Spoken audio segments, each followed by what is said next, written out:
No. And what do you mean I need a coffin to sleep in? I thought Shroudy was being, well, just being weird. Making me sleep in there when I had a perfectly good bed up in my boudoir. Besides, no self-respecting opera star would sleep in a coffin. It's absurd. Well, this opera star is going to have to. Now wake up, girl. You need a coffin to sleep in every night or you will die. You will die. Capiche? Well, I suppose I do. But I'm not happy about it. Being a vampire isn't about being happy. Listen, child, in life stuff just happens that we don't always like. We just have to get over it and move on as best we can. Besides, living the unlife of a vampire can be very rewarding and just as fulfilling as real life. Trust me, child, I know. You are strong, I have seen it. You'll be just fine, and I'll guide you all the way. Now, where is your coffin? At the lakeshore where we left it. Uh-oh, better go get it now. Constable Otto just passed here a few minutes ago on his nightly patrol. I think he said something about investigating a scream and looking out for two strangers reported skulking hereabouts. Hurry and go get it, and bring it back. ASAP!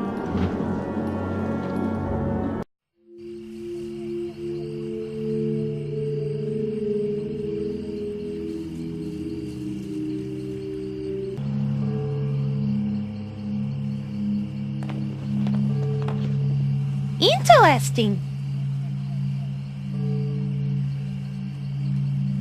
I don't want to touch that.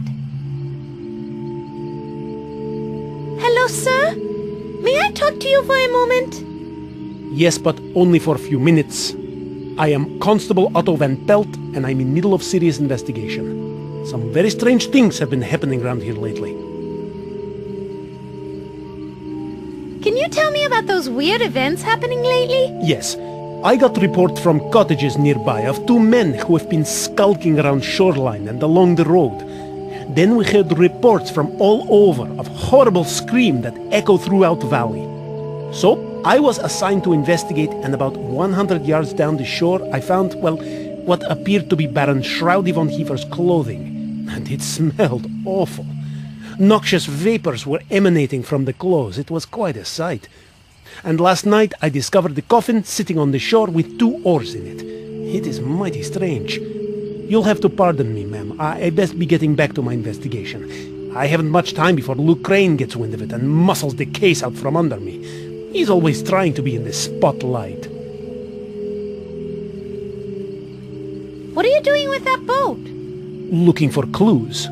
By the dirt residue I found in the coffin, it looks as though someone kept putting dirt in it, and then someone else kept dumping it out.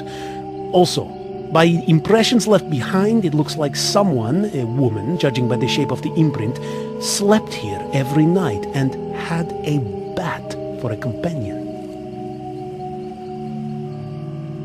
How do you know that? By the smell. Bats have a distinctive odor that is hard to wash out. Tell me about it. Yes. Bats are popular pets in Draxylvania for some reason, though I personally think they're bad luck. Why's that? Because anyone who adopts one seems to come down with spontaneous anemia right away. Plus, bats are not loyal pets. As soon as their owners die of this anemia, they fly away and find another family. But in Draxylvania, you get used to these things. What else can you deduce from looking at the coffin? Well, the woman who slept here wore black and purple, judging from the fibers I found, and had black hair. And the coffin owner's name was written on a tag on the inside of the lid, a Mona de Lafitte. Sounds like a French name. I think popular in the south of France, near Calais. Where are you from, may I ask? Calais? That's not in the south. Shh, idiot. Oh, right. Where? Belgium. Where? Belgium. Quebec. Well, which is it, Quebec or Belgium? Belgium, Quebec. A small colony of Belgians, just east of Montreal. And I didn't get your name. Lona Fade the Feet. Donna lay my feet. No, I mean come again. Fona May. Whitney, Darklake. My name is Whitney Darklake of the, Belgium-Quebec Dark Lakes. Pleased to meet you. Pleased to meet you too. Well, if you see any tall French women about with a bat as pet, let me know so I can ask her a few questions, okay? He's gotta be putting us on. Shh! Yes, Constable. I certainly will.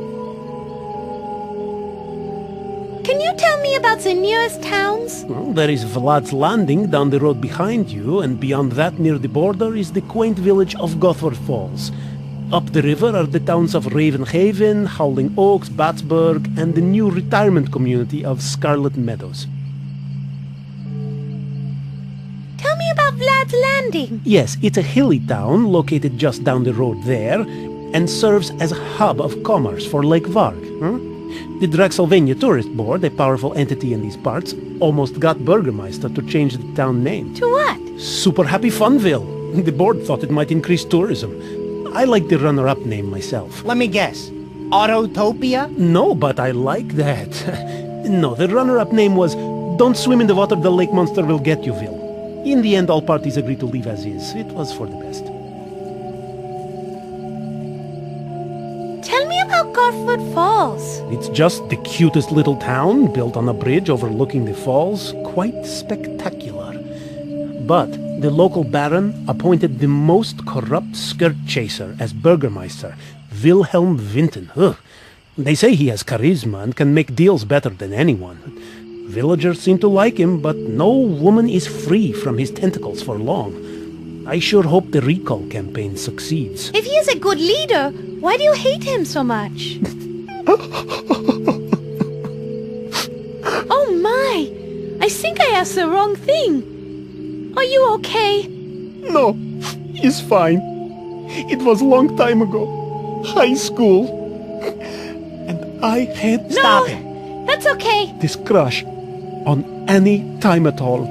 She had beautiful braids and long blonde hair. She smelled so good. Oh, Lord. So we have to go now and, And then he came along, with his sweet-talking ways and mesmerizing stares. Do something! Oh my! I feel faint. Yeah, that's it. I'm passing out. I'm going to be sick. Not far from the truth. Really? Do you need a doctor? No. Suddenly I feel a lot better. Tell me about the retirement community of Scarlet Meadows. Oh, that is a strange place. It used to be the castle of Maud the Impaler, but then the ghoulish society took it over, renovated it, and opened it up as a retirement community for Drexylvania nobility. They have golf course, geyser-heated pools, and everything. Thing is, they only like to golf at night, and the retirees really don't look that old. But I hear the place is very, very nice, and the healthcare is great. No one gets sick.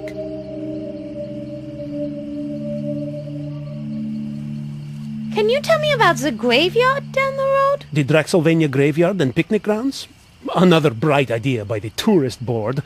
They thought by throwing in some tables, swings and grills, tourists would flock there by the droves to eat corn on the cob while sitting on top of great-grandmother. And they didn't? Actually, they did, but only at night for some reason. Moonlight picnics are all the rage this year. Have you seen two men rowing out on the lake? I think I saw some men in a boat not too long ago fighting with the lake monster. I thought I saw them throw vials of water at it that caused the monster to sink. Then they rowed up to the Baron's castle. Must be guests. When the Baroness was alive, they had guests all the time. Never saw any of them leave, though. Oh well. Who do you suppose those two men were? Well, a woodsman who reported seeing them said they were acting funny, like they were up to something. And they had lots of strange sorts of equipment, each with a symbol of an eye in the middle of a pentagram. I think they might have been meteorologists or lawyers.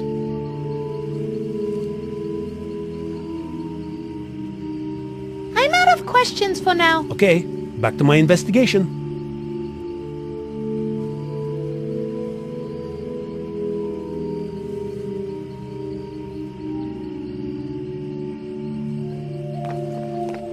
It's a box of donuts and a strange metal bottle with what smells like coffee. Yep, Everything a horizontally growing constable needs.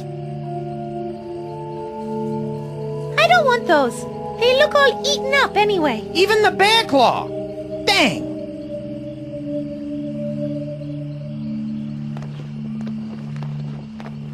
It's my coffin.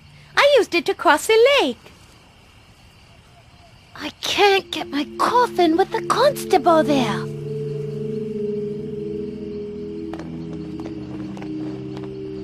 It's a sign. No shinola, Sherlock. What does it say for our listening audience? I don't like to read. Read. Yeah, I remember. Okay. It says, to the Draxylvania picnic grounds and graveyard south 2 miles, 1 mile north to Vlad's Landing, 5 miles north to the Lake Vogue Dam and Waterworks, and 7 miles north to Dread Rock Gorge and Garthford Falls. Speed kills, no dumping and no parking from here to the Dead Tree from noon till 6 p.m. Violators will be booted at owner's expense, the VPD.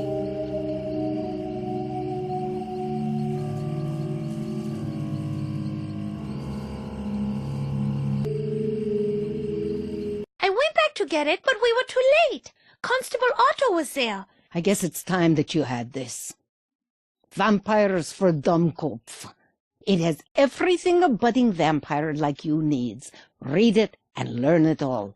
It tells everything you need to know about your new vampire powers, as well as your many vampire restrictions. It has rules, flowcharts, pie recipes, and good advice for vampires of all types.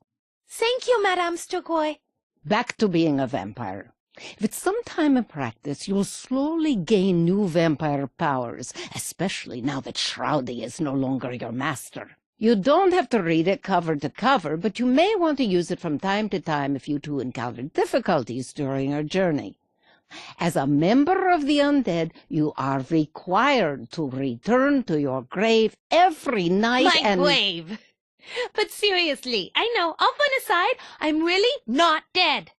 No, Mona. It says right here, when bitten and drained by a vampire, then fed some of the vampire's own blood, the victim becomes technically and legally dead in most countries, except Nevada, where death can be annulled within 24 hours. Grave dirt.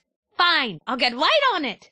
It is not your grave per se, but you have to sleep in a coffin filled with dirt from your grave every day. That is how it works.